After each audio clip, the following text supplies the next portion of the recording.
Once again to Little Aganas Life Coach Hitla.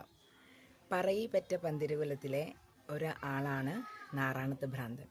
രാവിലെ മുതൽ ഒരു വലിയ ഭാരമുള്ള കല്ല് ഉരുട്ടി മലമുകളിലേക്ക് കയറ്റുകയും പിന്നീട് അത് ഉന്തി താഴെ ഇടുകയും ചെയ്തിട്ട് ആർത്തിച്ചിരിക്കുന്ന ഭ്രാന്തനെയാണ് നമുക്കൊക്കെ അറിയാവുന്നത്. പക്ഷെ അതിൽ ഒളിഞ്ഞു കിടക്കുന്ന വലിയൊരു സത്യമുണ്ടെന്ന് മനസ്സിലാക്കാത്തത് നമ്മുടെയൊക്കെ പോരായ്മയാണെന്ന് പറയണം.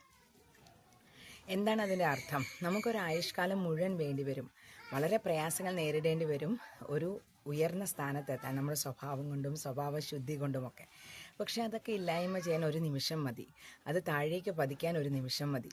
അത് നമ്മുടെ ഭാരതത്തിൽ നിന്നും ആ ഒരു ചിന്ത ഉൾക്കൊണ്ടിട്ട് ട്രാജിക് ഹീറോ എന്ന് പറയുന്ന കൺസെപ്റ്റ് ഷേക്സ്പിയർ ഉൾക്കൊണ്ടിട്ടുണ്ട്.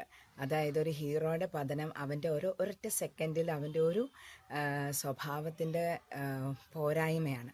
അപ്പോൾ അത് കണ്ട് പൊട്ടിച്ചിരിക്കാൻ ആളുകൾ ഉണ്ടാകും എന്നുള്ളൊരു നഗ്നസത്യം നമ്മളെ പഠിപ്പിച്ച അതിബുദ്ധിമാനായൊരു ഭ്രാന്തനാണ് നാറാണത്ത് ഭ്രാന്തൻ. ഓർക്കുക.